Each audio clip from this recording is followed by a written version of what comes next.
Well, hi. Today is Tuesday, November 11th, 2025. Happy Veterans Day. I'm Todd Studer, and this is Morning Coffee. Military runs pretty deep in my family. Both my grandfather and my father were in the Navy. Actually, both my grandfathers were in World War II.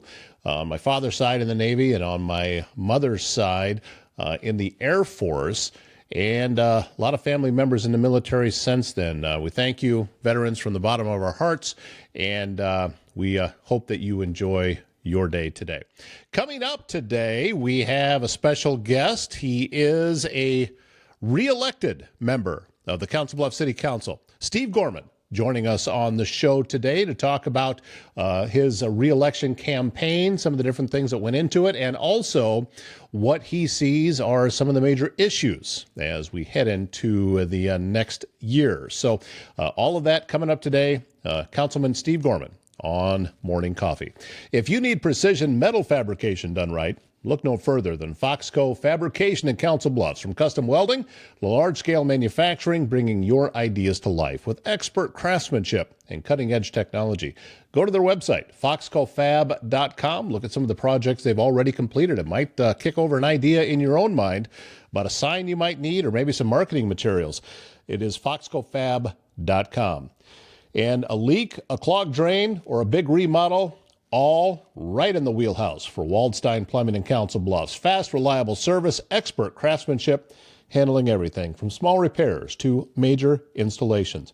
They take pride in doing the job right the first time. They're locally owned and trusted, residential or commercial, big or small. When plumbing problems strike, call Waldstein Plumbing. Visit waldsteinplumbing.com. One of the members of the Council Bluffs City Council that is headed back for a second term now after the election is Steve Gorman, who joins us this morning. Thank you so much, sir, not only for your willingness to run and your willingness to serve the community, but also for your time this morning. Very grateful. Well, thank you, Todd. I look forward to having a conversation with you, and this is a great opportunity for myself, and I appreciate the electorate giving me a second chance to continue working for the citizens of Council Bluffs. Thank you.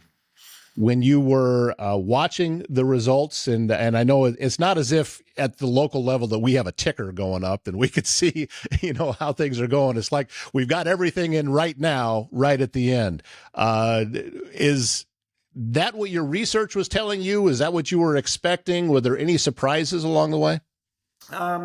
After I saw the primary results come in, and then the early vote in this general election, as long as they were trending in that direction, and it seemed to have trended that way throughout, I felt pretty comfortable. But you never know. The turnout was pretty good for a local election, and so I just waited, and I've been through a lot of election cycles, and it's just a matter of letting the people speak and letting it fall out. So I wasn't really too nervous, but I felt good about it. What puts that desire in you to seek office in this way? What is it that you have that says, this is where I need to be?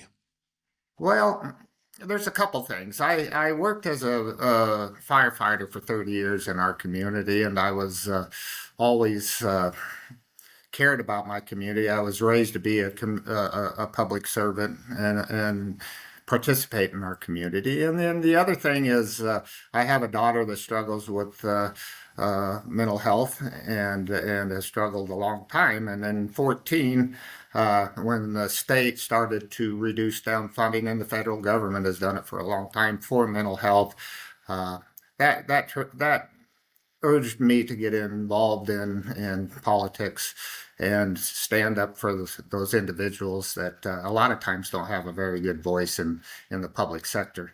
And I spent years since 14 knocking on doors and talking to people about mental health and the direction that I felt our state was going. And unfortunately, we see some of the results of that today. There's been some good things that have happened also. So it's not all bad. It's not all great, but I've stayed in it, and I've been persistent, and I want to serve these individuals and the whole community as a whole. I think on this particular topic, Steve, you and I could sit and probably go a couple hours because it's something I'm passionate about. we need to probably just have a show maybe, and I would love to do this.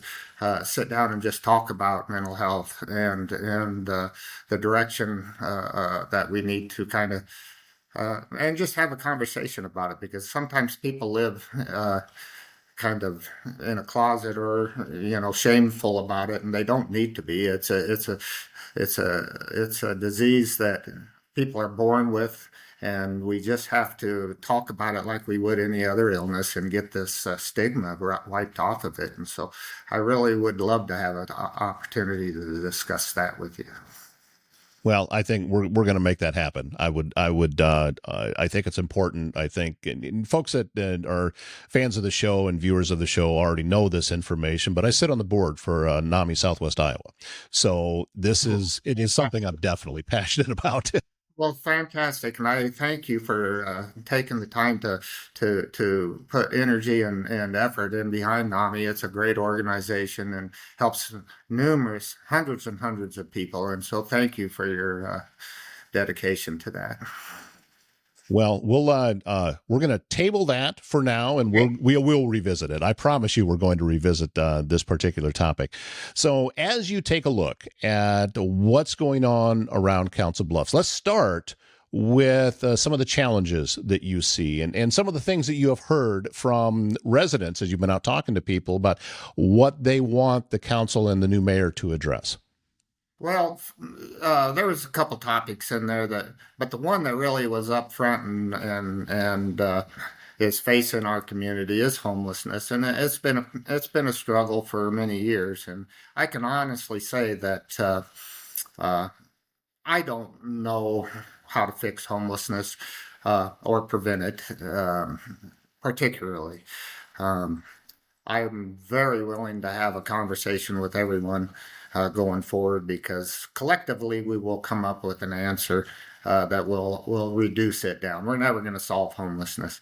I see that issue that we're facing as probably number one, especially in our northwestern tier of Council Bluffs and the central part of the west part coming through town. It seems to be a lot of foot traffic through there, and our homeless shelter is very heavily attended at this time, and so that is an issue that's dear to me.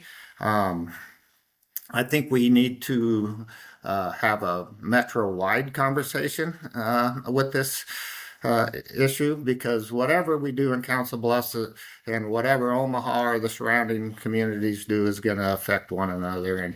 And in order to address it wholly, we're going to need to have outreach to all communities and start having a tough conversation of how we're going to lift these people up out of homelessness. It's not a crime to be poor and homeless.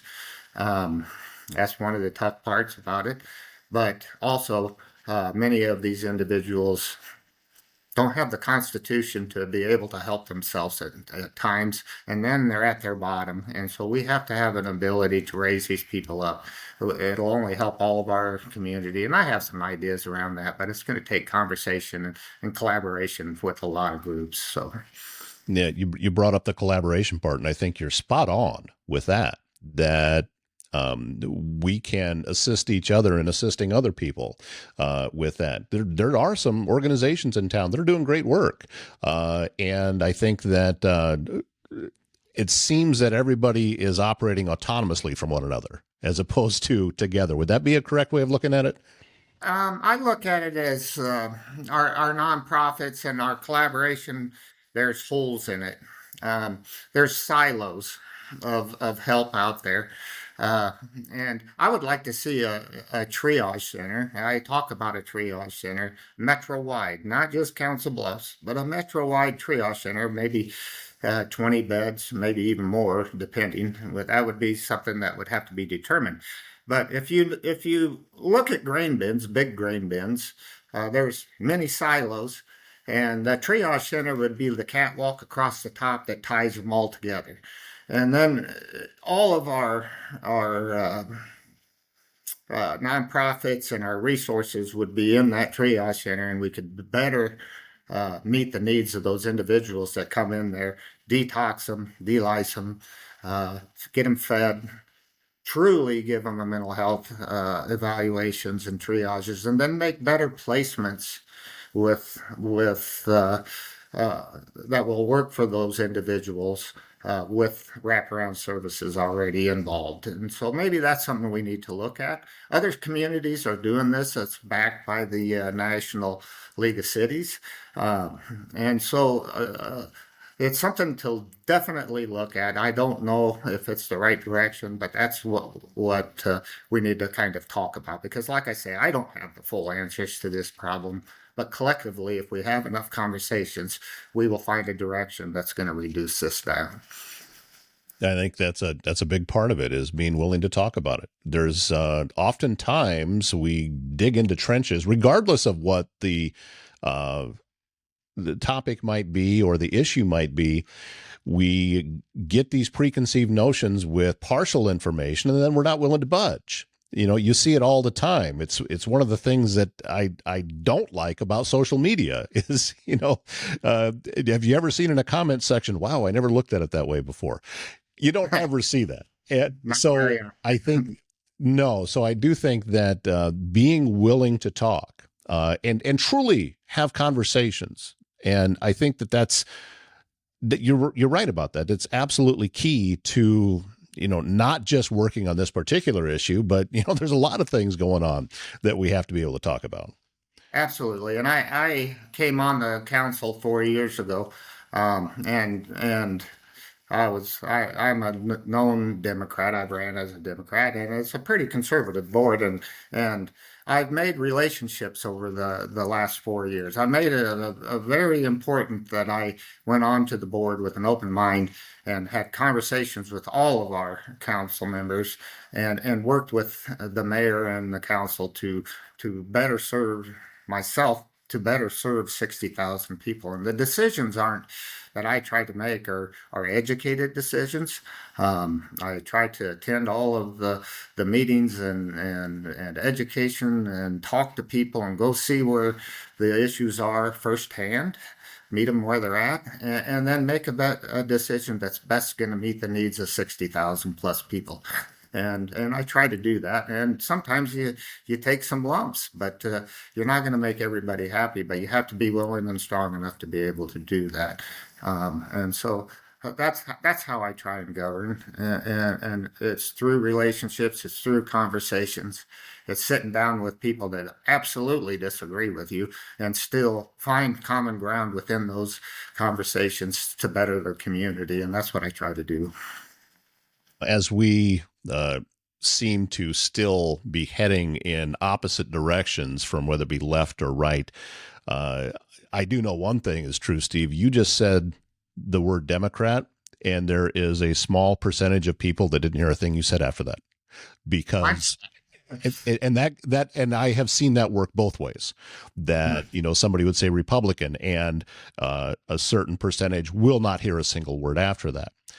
How do we overcome that? How do we actually sit down and have those conversations that you're saying that are key to solving these problems? Well, I see this as local government is going to be what solves these problems. So I think our local government is the most important government and the most impactful government that we have in our whole government structure.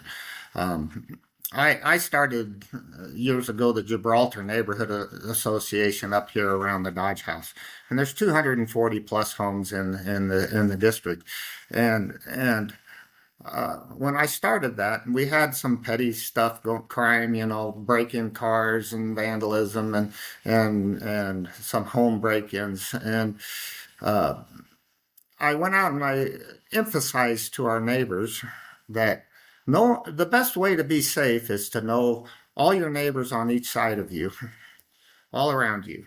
And if we can have conversations, we don't have to agree, but we have to know each other and we have to work together. And that's when you're safe. And that's where we started. And we started Neighborhood Watch, and we started building. And we're blessed. We have our old porches up here, and we gathered on our old homes and on our front porches, and we started a community within a community. And that's where I'm very proud of this, because we've really made Gibraltar a statement of where of what can happen. I think we're a very good neighborhood association. We were ranked second in the nation as neighborhood associations at one time. And so this is how we do it. We go out and we just shake hands, or we talk to people, and we solve problems locally, and put all this other stuff aside. You know, when they started cutting SNAP and all this stuff at the top, they need to go to work and get this stuff done. But here, we need to work on making sure that our kids are fed, and making sure that our communities are safe, because that's how you keep safe communities. And if we don't do these things, then we'll break down, we'll have petty crime. And so I know people are shut off that I'm a Democrat, but I don't look at it as that. I look at it as family, friends, and neighbors at the end of the day. And that's what we have to take care of. And if we do that appropriately, we're going to move our community forward. No matter what happens, there's bad things that happen in life. It's just the way it is. And you have to accept those, address them, have tough conversations, and then move forward. What a novel idea. Talk to your neighbor.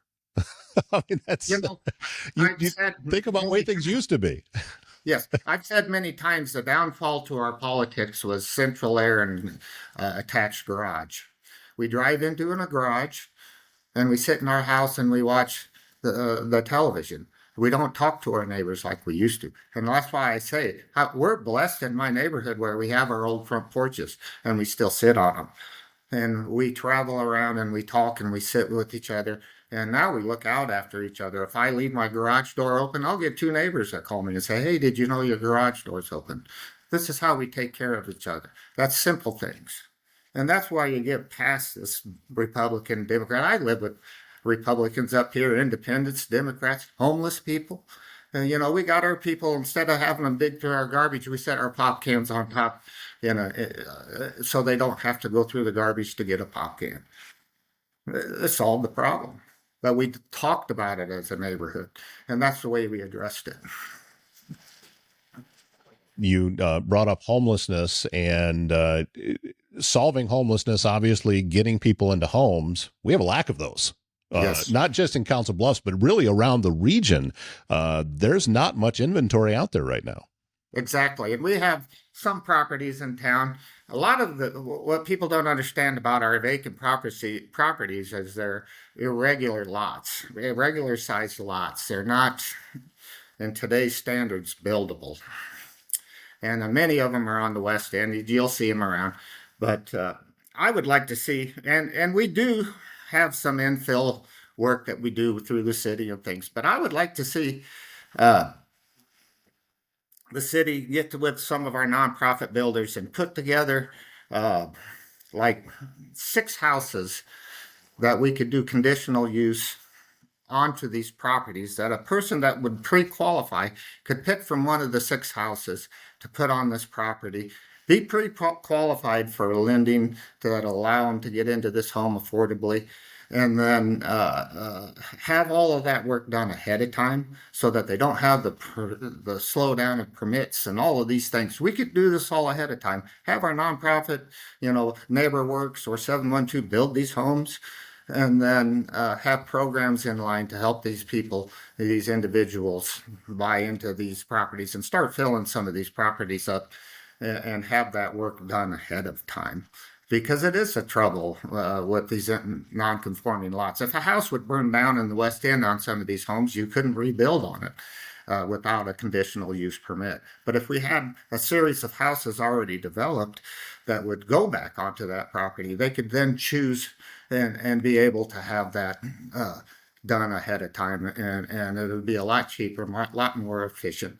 And then also maybe, get some of our nonprofits to carry some of the loans on these properties so that we don't lose that house back into the general marketplace, because it's tough to hold on to an affordable home when they resell them. We'll build them, we'll get them into it, they'll live in it for 6-7 years, and then they'll sell it back into the marketplace and we lose that house. And so there's ways we can do it differently. We just have to have conversations, like I say, and we'll get to that. But that's just on the single family units. And then I have a goal, and I haven't heard much talk, but we don't have enough population in town. When I ran 4 years ago, it was on density, bringing more people into our community so that we can better afford our taxes and our urban sprawl.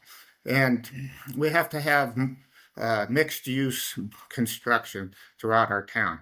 But we need to concentrate it where we already have infrastructure, such as the west end of Council Bluffs, as a prime example.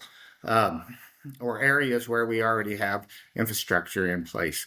It's cheaper, and then we build up rather than out, and we increase more population. I want 1,000 people to move into Council Bluffs a year for the next 25 years. That's what we're going to need in order to afford our community 25 years from now. And so that's my goal. And if you look at from the time I came onto the council to where we are now, we're just about right on that target as far as housing that's in the pipes to meet that need. And because it takes time to get homes and housing and construction out of the ground. You have to be in the development phase, you have to be in the construction phase, and then you have to be in the phase where it's going to finish product and come into the market. And that has to be continuous. And if we're not addressing it all the way through, then we'll be behind like we are now. So that's what I'm trying to do. As you are a current member of the council and now have reelected, you are going to be moving from one administration into another now. That you still have a little bit of time left yet this year. And then after the first of the year, I'm not sure what the date is of when the new swearing in happens, and we do officially have a new mayor in town. But now you're going to be working with someone different for the first time, sitting in that chair. What are your thoughts as you head into the next administration? I want to say, first of all, congratulations to Jill Shudak. She went out there, she took it on. She asked to drive to manage the city, and the citizens agreed with her. And so, congratulations. January 2nd, she'll be sworn in, and I'll be sworn in, and that's when the new administration will start. And I will work with the Jill to make sure that we have a smooth transition, as smooth as possible. There's going to be some trials and errors. As working for the city for 30 years, I was under 3 different fire chiefs, and now this is the 3rd mayor. And so, there's turnover, and there's always uncertainty in public, in the public, and also in our public servants. Public servants take jobs because they like that steadiness and that comfort of having that job, and the steadiness that comes with it. Anytime there's change, there's uncertainty, and that really does affect public workers in particular, because they're used to that steadiness. And so it'll take some time to get through that. And we'll get there. We have an experienced council, and so it's just a matter of letting the dust settle, allowing Jill to do what she needs to do, to build the relationships that she's going to need and she wants, and then we'll see. As we go down the road, we'll start to congeal and manage the city again. It was just kind of an ugly little, very emotional, very intense, let's put it that way, election cycle. I tried to stay under the fray as much as I could. I ran with no endorsements, and I sought one out, and then I decided this kind of is getting a little bit chippy. And rather than put other people into that mix, I ran on who I am and my background and just worked hard. And I was the only incumbent, really, that made it through the fray. And so my plan worked, and I worked hard. We'll just go from here. It's one of the reasons why anybody that I have spoken to in this capacity that was running for office or has been elected, What I tell them is obviously what I just said to you is thank you very much for your willingness to do that, because I can tell you I do not have the willingness to do that. I would never step into the arena that you all have, because it's brutal out there. And things get thrown around that at very best case scenario has a kernel of truth to it, then the whole thing wrapped up in a lie. That we see that all the time.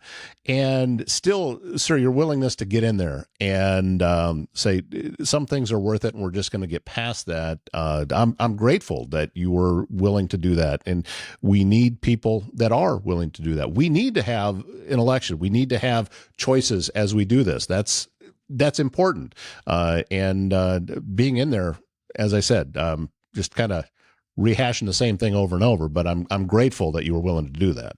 Well, we live in a republic. A lot of people don't realize we call it a democracy, but it's actually a republic, and it takes citizen involvement. And I've lost more elections than I've ever won. And that's okay. But I've always won the election cycle because I meet people, I talk with people, we talk about all the important issues facing our community, and that's how our republic works.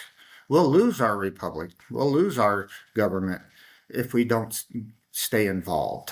And that's the way I believe in it. And if you really truly disagree with me, I'm okay with that. You can call me any name you want to call me. You can say whatever you want to say about me. I know who I am, and I walk it, and I can walk anywhere in this community. And I've knocked on thousands and thousands of doors since 14, and people know who I am and what I'm about. And I really saw this little election cycle getting negative, and rather than pull people in and make them choose sides, I decided just to run on who I am and what I'm about. Once in a while I poked in there and tried to bring a little bit of truths to the statements, because I think we need truth out there, and because there's lots of times information just gets spun out. I'm not calling people or saying that they're lying, but it gets spun out, and then it becomes misinformation. And if we can pull that back to where basically this is where we're at, this is what it's about, these are the truths. You get beat up for doing it a little bit, but you have to keep that in there, or otherwise we're misguiding the electorate and those individuals that may not pay close attention but do want to vote for their community. So it's our job to respect that. I'm curious how that door knocking went for you. Once upon a time, that was how we got a hold of our neighbors. We went and knocked on their doors. Anymore, somebody knocks on your door, everybody freezes. What's going on? Why is somebody here? So it's a different mentality and a different Yes. different weather out there than it used to be. Yes, I've noticed that from the time I started knocking doors in 14 to the current. COVID changed a lot of that. People changed their patterns after COVID. Um, they like their privacy. They found out they like their privacy at their home. They don't necessarily don't want somebody knocking on their door. Um, I fortunately know a lot of doors that didn't mind me knocking on doors, and I do knock on those. But those that I'm not so sure about, sometimes I think a leaf drop and giving them the information. They see you at their door on their Ring camera. They know you're there, and they know what you're about. And if you respect their space and not push yourself on them, door knocking still works. But it's not as effective, I don't believe, as it was prior COVID. Yeah, it's a different world out there. I mean, I personally believe that the form of communication and media that you and I are sitting doing now, I think that's the future. I truly do. I think this is the next generation of media. And I think we have seen now over the past couple of election cycles that just how much information can be passed on through this particular form. It's why that I do it. Things change. And so, yeah, door knocking may not be as effective as it once was. So it's what's going to be the next thing? How do we get out there and reach people? This is one of the ways to do that. Absolutely. And I through the selection cycle, I kind of flew under the radar on a lot of people, but and I'm not a real look at me kind of person. I try to do the work and just do the work, and it doesn't matter to me whose idea it is or what happens. As long as we're going in a forward direction in our community, what does it matter whose idea it is, as long as it's working and we're working for our community. And so I kind of just, I tend to listen more than I speak. It's really out of my character to reach out to you. Uh, it Right. truly is. Um, and so it, uh, but I feel like you say, this is the new direction of things. It's not working like it used to be. People that have patterned different from even going out to dinner and going to events post COVID. And so Zoom has kind of launched this, and podcasts, and everything's kind of going uh, to the media. I mean, to the technology, and so it's gonna. I have to educate myself as I go along and try and meet that. And there's things we can do differently, and this is going to be one of them. I believe is reaching out and talking to the individuals that are doing the podcasts and doing your shows, and be proactive at that, because we have to. We don't have a newspaper like we used to have. It goes out 3 times a week. It's ran out of Omaha. And so I think it's difficult for us to get that message out. The 3 major stations in Omaha don't cover Council Bluffs as well as I would like them to. And so to Mayor Walsh was criticized, and the city government was criticized a little bit about not being out and getting information out to the public. But it's kind of tough. It's a new uh, media form, or a new way of getting that information out, and we're learning as we go. And hopefully this is going to help. And like I say, I got out of my comfort zone and I reached out, because I have not done a post interview. I never gave a post interview after the Dodge Park vote, and I was the only candidate in there that voted yes to continue study on Dodge Park, and I stood on that vote. And I've never been able to get that information out of why I was, I voted the direction I did. Never ever interviewed by anybody. So you're You know, getting you well, I'm grateful very much for that. And you bring up an interesting point, because that Dodge Riverside development issue was almost like a litmus test, it seemed, in town. You voted the other direction of what it seemed like was being pushed out, and was getting people up in the front, and plus you were running under the radar. So, and yet you received more votes than anyone. It's I am at a loss as to explain the logic behind it, but you did everything correctly because the votes reflect it. well. I've never shied away from my vote. I've always stood on the side. Yes, I wanted to continue studying uh, Dodge Park, and just because the vote on May, I think it was 5th or something like that, or May 6th, we were voting to move that into surplus. That is kind of standard in policy, in our past practices. Doesn't mean we were going to sell it. Doesn't mean that we were going to even do the project that was in front of us. It was an opportunity to see if we could get what we thought the property was worth, and also if we put it out there as, hey, this is an idea, but we're not showing that we're really serious, we wouldn't get serious bids onto it, and we wouldn't know if we could even get the money that we think it's worth. The other thing is uh, the amount of money that comes in on that piece of property. Uh, it's tough to justify for our community. I put it this way. If you're having troubles making your house payments and you have a Ferrari sitting in the driveway, well, then you look at selling the Ferrari. Doesn't mean you're going to sell it. Doesn't mean that you don't love that Ferrari, but you have to look at it. What's the most important things of keeping your city and community running? That's all that was. We could have voted 100 more times on that situation and voted no and killed it at any given time. We didn't give it an opportunity to have a true public discussion of what it was really could do for our community. Not now, but 50 years from now. And that's what I'm trying to, you got to look down the road 25, 50 years and see if we're going to be able to maintain a tax base that's going to allow our people to live comfortably in our community and still meet the needs of our children 25, 50 years from now. I'm not informed enough. I'm not knowledgeable enough to publicly state an opinion on whether or not we should have continued with that. That's not in my wheelhouse. But what I do know is that in the experience that I have had in seeing different communities around the state, a desire to keep things the same will kill a community.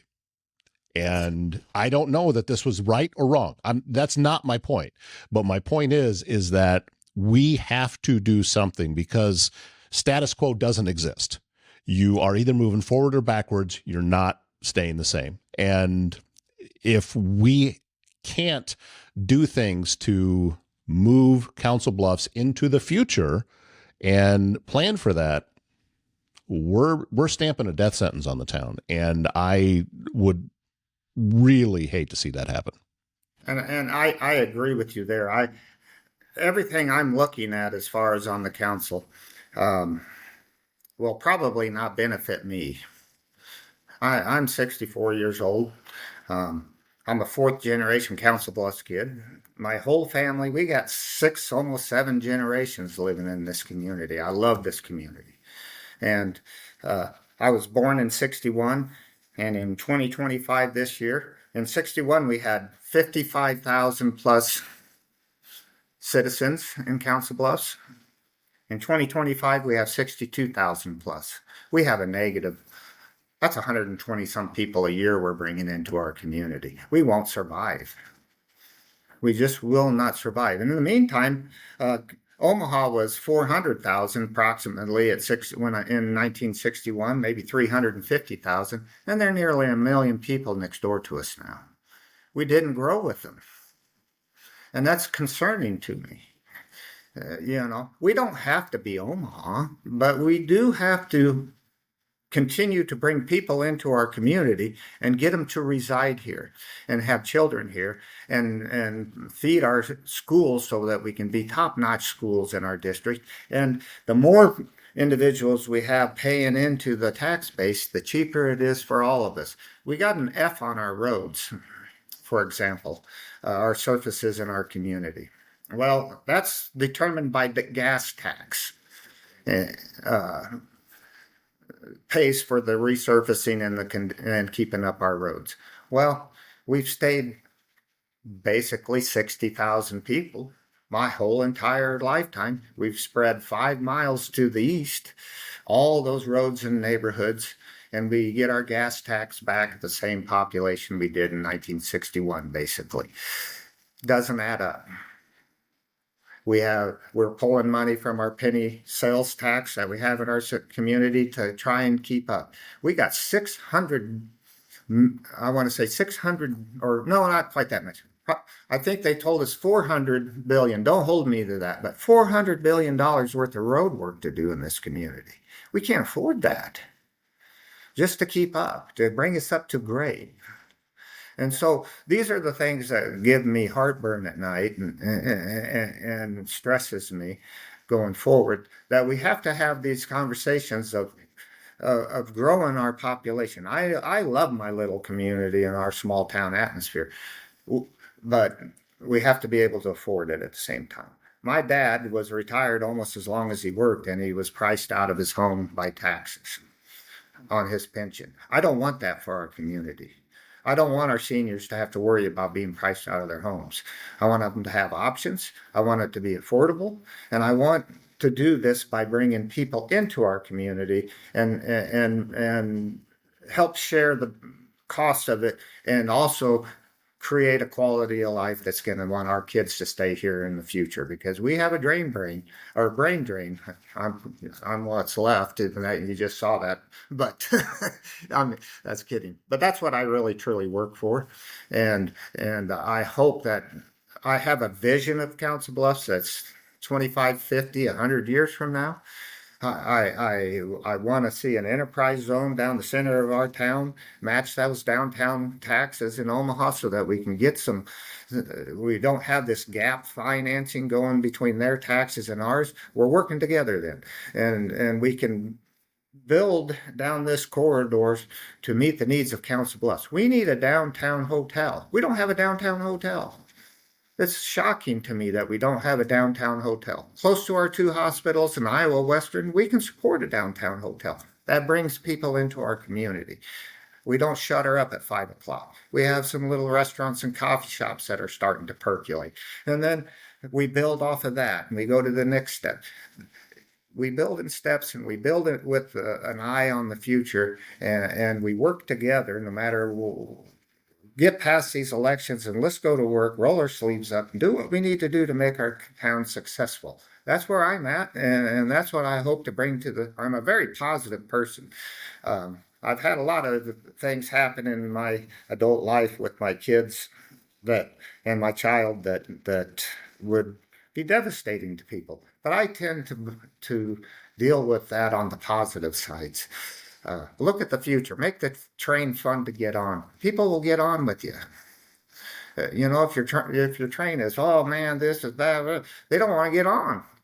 But I'd rather say, hey, we got a lot of very good things going on in Council Bluffs, and we got, nobody loves this town more than Council Bluffs people. Nobody in this community is more generous than Council Bluffs people. They want to join us. And that's what I try to lead with and walk it.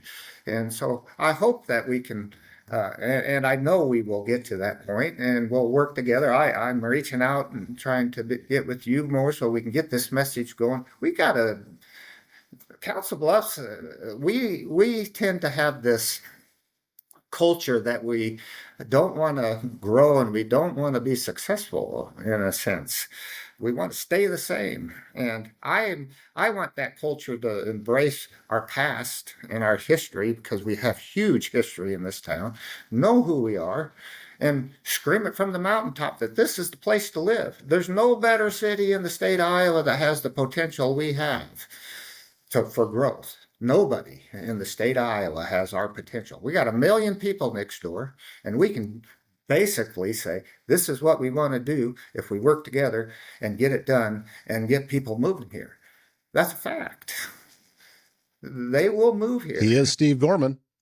Steve is recently reelected onto the Council Bluffs City Council, and as you have heard him say, and you've heard me say, and we've said it together, that we're going to get you on again. We're going to keep the conversation and communication lines open here, and we will be a source of information. We're going to let people say that, or if they want to continue to say you're not communicating with us, is that, well, you're just not watching, because we are. So yeah, that's what we're going to do here. And I truly thank you for the opportunity. Like I say, I reached out because I have to do a better job. I heard that from the electorate, and I'm hoping to meet that, and we'll go forward. Let those people tell me what I need to do, and I'll try and make that happen. And well, I will make that happen. I'll work hard for everybody in town, and I just really want to thank you for the opportunity to push forward Council Bluffs, because it's a great place to live and it's a great town. We got a lot of good things going. Congratulations to you on the election and coming out victorious. And we look forward to all of the great things that are coming for Council Bluffs in the very near future. Yes. Thank you. I think the moral of the story that we just heard, and I'm in that same camp, is when we stop communicating, we stop finding solutions. And Steve's right. We need to be able to talk to each other, and we need to continue that. And I'm glad that Steve looks at this platform as an opportunity to do just that. We'll have him on, other council members, the mayor, all coming up here on Morning Coffee. Technology should work for you, not against you. And at ThinkSpace IT, they provide expert IT solutions to keep your business running smoothly and securely. From cybersecurity and cloud services to network management and tech support, they simplify IT so you can focus on what matters most. Stay protected, stay connected, stay ahead. Visit ThinkSpaceIT.com. And if you are feeling stuck in uncertainty, conflict, or miscommunication, The Spiral of Accountability by Carol Horner is your guide to breaking free from the fog that clouds decision-making and relationships. Learn how to recognize negative cycles, shift your mindset, and build a culture of clarity and collaboration at work, at home, and in life. So if you're ready to spiral up, get your copy on Amazon, or even easier, go to Carol's website, spiralofaccountability.com, and start your journey to a healthier, more productive team. Thank you again, Steve Gorman, for being our guest today. Looking forward to having you back on the show. Also looking forward to seeing you again tomorrow. My name's Todd Studer. Have a great Tuesday.